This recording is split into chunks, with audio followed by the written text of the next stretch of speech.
the son of Kronos, Saturn, and Philyra. Well, basically the two were caught in the act by Kronos' wife Rhea, and Kronos turned into a stallion to escape, which is why the child turned out to be Centaur.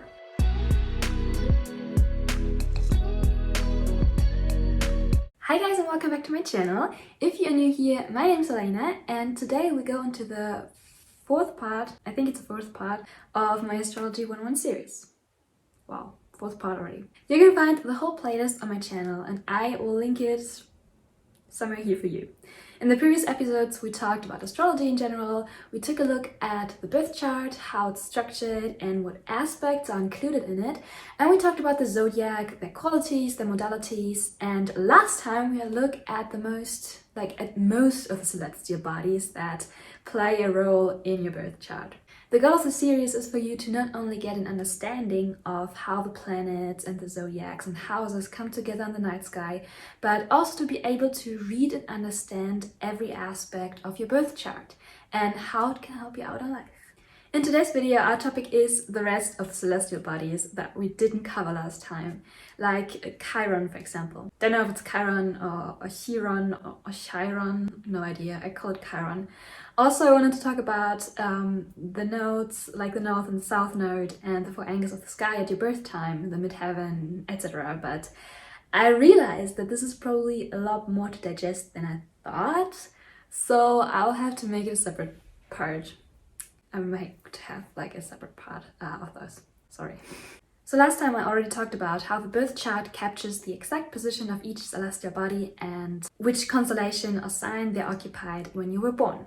Like we had the inner planets and the outer planets, but also there are other celestial bodies as well. And one of them is Chiron. Like Chiron was first spotted in 1977 by Charles Cowell, who thought it was a small planet between Saturn and Uranus. And in 1991, astronomers classified it as a comet, but to this day they still argue whether it's not an asteroid instead. You know, like astronomers do. Chiron is a figure out of the Greek mythology, the son of Kronos, Saturn, and Philyra. Well, basically the two were caught in the act by Kronos' wife Rhea, and Kronos turned into a stallion to flee, which is why the child turned out to be a centaur.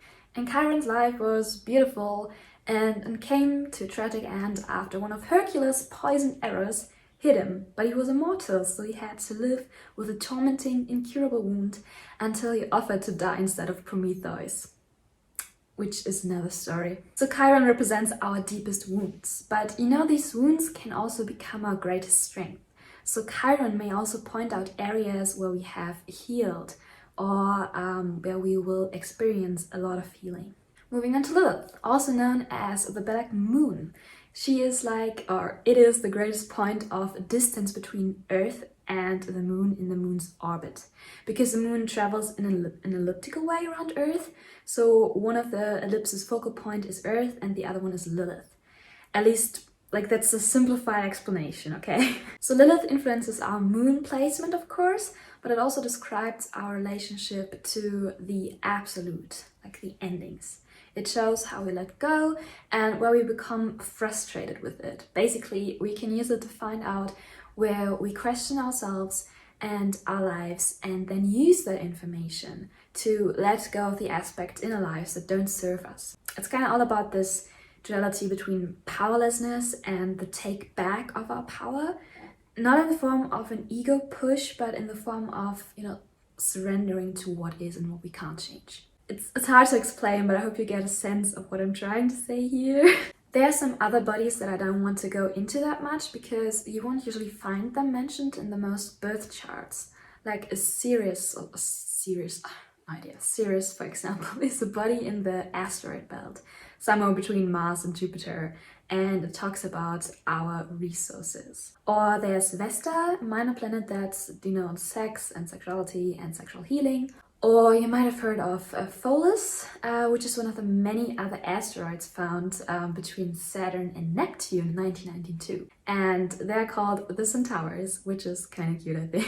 Pholus tells us about unusual abilities in particular areas we might have, and unexpected results also that we might experience, especially in times of transits. This is where it gets really exciting and interesting. So now you know about the inner and outer planets and the more minor other celestial bodies in your birth chart and what they symbolize.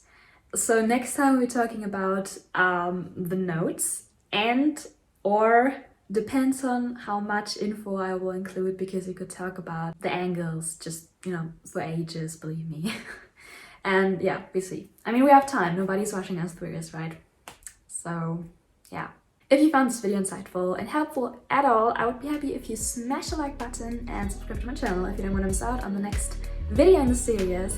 And in the meantime, make sure to watch my other content on YouTube as well.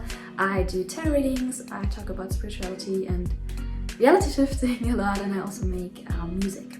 So feel free to check that out. For now, I wish you a wonderful day and night whenever you're watching this, and goodbye.